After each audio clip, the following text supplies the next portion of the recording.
继续来看立法院经济委员会今仔日针对着进口鸡卵来成立着这个调查小组，引起着民进党的不满，讲成立调查小组这个行为违反着纳税家己修正的立法院职权的刑事法。民进党团质疑着国民党甲民众党带头违法，所以集体退席来抗议。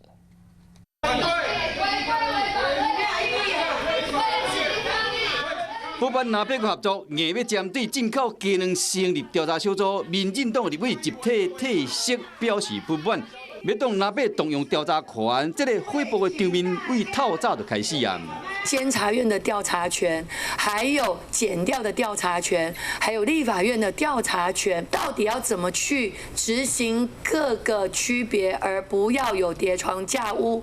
大家都还在讨论当中。法是你们过的。 现在要带头违法，也是你们，太好笑了吧？主席啊，回去垫高枕头想一想啊。因为检调甲监察院早就伫调查，民进党先针对纳税两党扩权，再加上依照纳税修正的立法院职权刑事法，伫调查中案件，立法院袂当越权调查，因过纳税即马又搁要成立调查小组，根本是违规。不是在这里进行审判，这个政策的过程当中，是不是有缺失？是不是有问题？把这个问题厘清，然后一并给全民知道。 为了防止民进党的攻势，国民党透早就加急的动员，最后杀这个民众党立委张启凯作为调查小组的调集人，是讲宪法法庭七八者针对讲国会职权修法召开听诉庭，若是对立法院调查权采暂时处分，那呢会影响到调查小组，可能也要到8月或9月了。那我们在现在成立，就是希望说可以尽快来实施调查。